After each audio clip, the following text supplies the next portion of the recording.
लाएंगे लाएंगे लाएंगे, कहां से लाएंगे? प्रैक्टिकली काम करिए ना, जैसे आजाद साहब कर रहे हैं। एक स्टेटमेंट दे दिया, पूरा हिंदुस्तान ने मेडिकल कॉलेज दिए, आजाद साहब ने डिग्री की है, रमन बालाजी बोलते थे हर एक को। अब क्या बोलेंगे? आपको साफ बोलूं, मैं टीवी चैनलों पे जाता था, मुझे रोका जाता था बोलने के लिए। आजाद साहब का इंटरव्यू लीजिए, वो आपको बोलेंगे हकीकत। उनको रोका जाता था बोलने के लिए। सबने कहा सुप्रीम कोर्ट की हियरिंग क्यों नहीं हो रही है 3 साल से, तो immediately chief justice of India ने क्लैरिफिकेशन दे दिया और कहा कि नहीं, दुशहरा के बाद हम हियरिंग। हैसियत नहीं रही दिल्ली में कुछ। आजाद साहब को क्यों सलूट बजते हैं? आजाद साहब पे क्यों रोते हैं लोग? आजाद साहब की क्यों कदर करते हैं? क्योंकि आजाद साहब जब बात करते हैं ना, पूरा पार्लियामेंट। आजाद साहब की पार्टी आ चुकी है, क्या आजाद साहब की पार्टी आने के बाद कोई बदलाव जम्मू कश्मीर में नजर आएगा? क्या कैजुअल लेबरर्स और डेली वेजर्स का सोचा जाएगा? क्या जितनी भी यूथ है उसके बारे में कोई नया पैगाम आएगा? क्या जितने भी लोग हैं उन पे जो है नजरोसाज किया जाएगा? ये बड़ी देखने वाली बात होगी। इस वक्त हमारे साथ बातचीत करने के लिए मौजूद हैं आजाद साहब के पार्टी के सीनियर लीडर सलमान निजामी साहब। सबसे पहले सर आपका बहुत शुक्रिया वक्त देने के लिए। बहुत बहुत शुक्रिया। लीडर रमन भल्ला जी से जब हमने पूछा कि आने वाले वक्त में आपके अपोनेंट जो है आजाद साहब होंगे, तो किस तरीके से देखते हैं? बोलते हैं, उनका ये कहना है कि वो कोई हमारे अपोनेंट नहीं है और ना ही हम उन्हें समझते हैं अपने अपोनेंट। वो क्या समझेंगे? रमन भल्ला जी जो हैं सीनियर लीडर हैं, काफी संघर्ष करते हैं, काफी एक्टिव है, मैं रेस्पेक्ट करता हूं उनकी। लेकिन इलेक्शन उन्होंने पहले लड़ा, हार गए। उससे पहले एमएलए का इलेक्शन लड़ा, एमपी भी इलेक्शन लड़ा, हार गए। तो देखिए, उस वक्त भी रमन भल्ला किसको ले जा रहे थे अपने वोट रूम के पास? गुलाम नबी आजाद साहब को। हमारे पास तो सब डिटेल है ना कि जनाब आप हमारी रैली में आइए, संबोधित करिए लोगों को। उस वक्त काम किससे गिनवा रहे थे? वो आजाद साहब गिनवा रहे थे ना, कि आजाद साहब ने मेडिकल कॉलेज दिए, आजाद साहब ने डिग्री की है, रमन बालाजी बोलते थे हर एक को। अब क्या बोलेंगे? किसने दिया, क्या किया? उनका मैनिफेस्टो में आना चाहिए ना। आज जो हम पे जो उंगलियां उठा रहे हैं, क्या कांग्रेस का कोई भी स्टेटमेंट आया कि सुप्रीम कोर्ट में हियरिंग होनी चाहिए? कि कांग्रेस के किसी भी लीडर ने सुप्रीम कोर्ट में अपील फाइल की कि इसकी इमीडिएट हियरिंग होनी चाहिए? कोई स्टेटमेंट आया? सिर्फ हम पे। अब हम प्रैक्टिकली काम कर रहे हैं। हमने प्रैक्टिकली बोला कि पार्लियामेंट में इंपॉसिबल है, क्योंकि कांग्रेस बीजेपी के साथ मिली हुई है। मैं आपको साफ बोलूं, मैं टीवी चैनलों पे जाता था, मुझे रोका जाता था बोलने के लिए। आजाद साहब का इंटरव्यू लीजिए, वो आपको बोलेंगे हकीकत। उनको रोका जाता था बोलने के लिए कि मत बोलिए इन इश्यूज पे। कांग्रेस के कई ऐसे एमपीज हैं जिन्होंने 370 पे बीजेपी का सपोर्ट किया। नहीं है एमपी साहब, बताइए। भी वर्गला रही है जम्मू कश्मीर के लोगों को। आप कल इंटरव्यू से एक बंदे से पूछना कि आपके मैनिफेस्टो में 370 होगा या नहीं होगा। आप स्टेटमेंट दीजिए कि 370 रिस्टोर होना चाहिए। वो हम पे इल्जाम लगा रहे हैं, लेकिन बहुत चालाक हैं वो ये नहीं कह रहे हैं जम्मू कश्मीर की आवाम को कि नहीं हम 370 के लिए लड़ेंगे। वो नहीं कह रहे हैं। वो हम पे लड़ाई, ये तोहमत लगा रहे हैं, इल्जाम लगा रहे हैं, अरे बीजेपी के साथ मिले। बीजेपी के साथ वो मिले हैं जो सुप्रीम कोर्ट तक भी नहीं पहुंच पा रहे हैं। हमारे कायद ने, गुलाम नबी आजाद साहब ने परसों स्टेटमेंट दिया कि सुप्रीम कोर्ट में हियरिंग क्यों नहीं हो रही है। वो आजाद साहब का कद है। यहां के लीडरों में वो डेप्थ नहीं है, वो इंपैक्ट नहीं है कि हिंदुस्तान में इनकी आवाज गूंजे। वो वाहिद गुलाम नबी आजाद साहब हैं जिसकी आवाज हिंदुस्तान में गूंजती है। जम्मू कश्मीर की आवाज जो है, गुलाम नबी आजाद साहब सिर्फ जम्मू कश्मीर में सीमित नहीं है, वो पूरे हिंदुस्तान में है। जब आजाद साहब ने कहा सुप्रीम कोर्ट की हियरिंग क्यों नहीं हो रही है 3 साल से, तो immediately chief justice of India ने क्लैरिफिकेशन दे दिया और कहा कि नहीं, दुशहरा के बाद हम हियरिंग। अब 3 साल से मुझे बताइए, पीडीपी हो, बाकी पार्टियां हो, इन्होंने क्यों नहीं स्टेटमेंट दिया सुप्रीम कोर्ट पे? इन्होंने क्यों नहीं वहां अपील फाइल की सुप्रीम कोर्ट में कि इसकी इमीडिएट हियरिंग होनी चाहिए? यहां बैठ के बोलते हैं हम लाएंगे लाएंगे लाएंगे, कहां से लाएंगे? प्रैक्टिकली काम करिए ना, जैसे आजाद साहब कर रहे हैं। एक स्टेटमेंट दे दिया, पूरा हिंदुस्तान हिल गया। अभी हमारे जो फ्रूट का मामला था, हमारे को वीडियोस आए।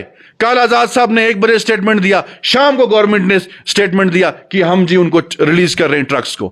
कि लीडरशिप में क्वालिटी होनी चाहिए ना, इंपैक्ट होना चाहिए ना। आप में असर ही नहीं है, आपको कोई सुनना ही नहीं चाहता, क्योंकि सबको पता है आप मिले हुए हैं उनके साथ। आपकी हैसियत नहीं रही दिल्ली में कुछ।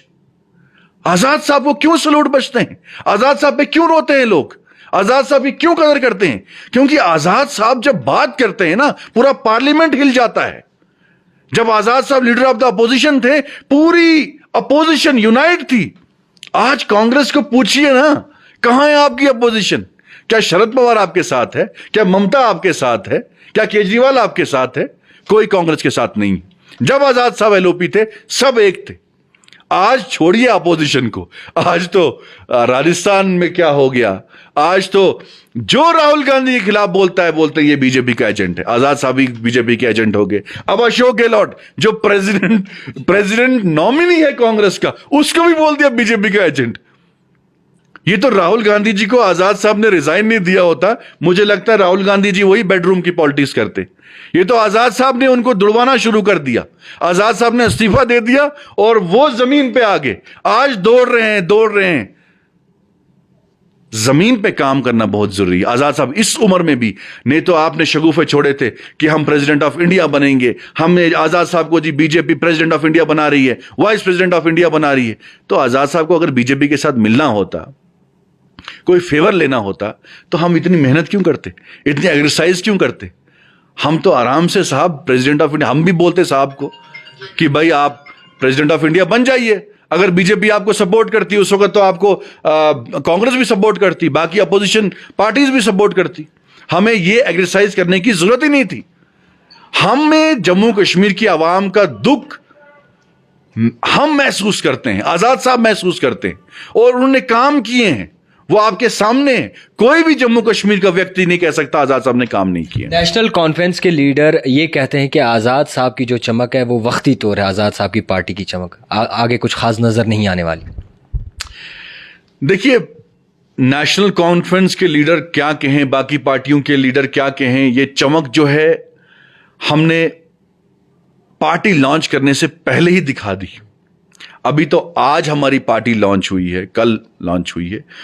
आजाद साहब की जात को लोग चाहते हैं। J&K में देखा आपने अभी आजाद साहब एंटर ही नहीं हुए, आपके चरण ने भी चलाया, आंधी आ रही है, आजाद वेव हो रही है।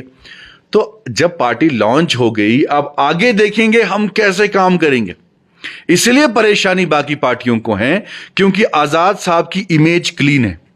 आजाद साहब की रेपुटेशन जो है वो सोसाइटी में काफी अच्छी है। जो उन्होंने काम किए, कभी झूठ नहीं बोला। कल मुझे टेलीफोन आए कि नहीं, आजाद साहब में दम है। सुप्रीम कोर्ट को हिला दिया, हिंदुस्तान को हिला दिया। सुप्रीम कोर्ट में हियरिंग नहीं हो रही थी 3 साल से, आजाद साहब ने आवाज बुलंद की और इमीडिएट हियरिंग हो रही है।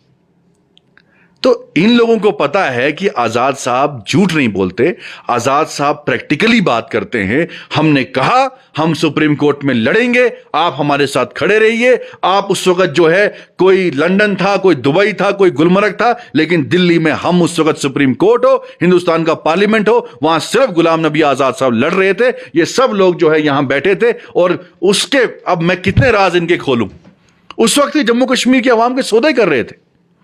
जब आजाद साहब सुप्रीम कोर्ट में लड़ रहे थे 370 के लिए, पार्लियामेंट में लड़ रहे थे 370 के लिए, ये तो उस वक्त जम्मू कश्मीर की आवाम का सौदा कर रहे थे। दिल्ली कौन गया मोदी जी से मिलने? वो गले किसने लगाया मोदी जी को? हैंडशेक किसने किया? हम लड़ाई लड़ रहे थे और आगे भी लड़ेंगे। कंप्रोमाइज इन्होंने किया, सौदा इन्होंने किया, इसीलिए ये इस वक्त जो है बौखलाहट के शिकार हो गए। अब लोगों के मसलों मसाइल पे थोड़ी नज़र डालते हैं। जिस तरीके से आप पार्टी के बैनर तले हैं, और आपसे समझने की कोशिश करेंगे फ्रूट ग्रोवर्स, जो कि उभरता हुआ मसला निकल के सामने आ रहा है। बहुत ही ज़्यादा नुकसान हुआ है उन्हें, लाखों की तादाद में नुकसान हुए, कहीं ने लोन भी निकाले हैं। तो फ्रूट ग्रोवर्स के लिए किस तरीके की सोच रखते हैं, और जो इनका नुकसान हुआ है उसके बारे में क्या कहना चाहें? देखिए, फ्रूट ग्रोवर्स का बहुत बड़ा मसला था। हमारे MLA हैं हाजी अब्दुल रशीद साहब, MLA अमीन भट्ट साहब, उन्होंने पहले ही स्टेटमेंट दिया, उन्होंने आज़ाद साहब तक बात भी पहुंचाई। आज़ाद साहब ने कल अपनी पार्टी को लॉन्च करने से पहले सबसे बड़ा मुद्दा जो जम्मू कश्मीर का था यही था फ्रूट ग्रोवर्स का। तो वो उन्होंने उठाया और गवर्नर्स इंतज़ामिया से अपील की कि ये मसला जो है हल होना चाहिए, और शाम को ही डिविजनल कमिश्नर जो है उनकी तरफ से मैसेज आ गया कि इनको हम छोड़ देंगे। तो इसी तरीके से हमने काम करना है।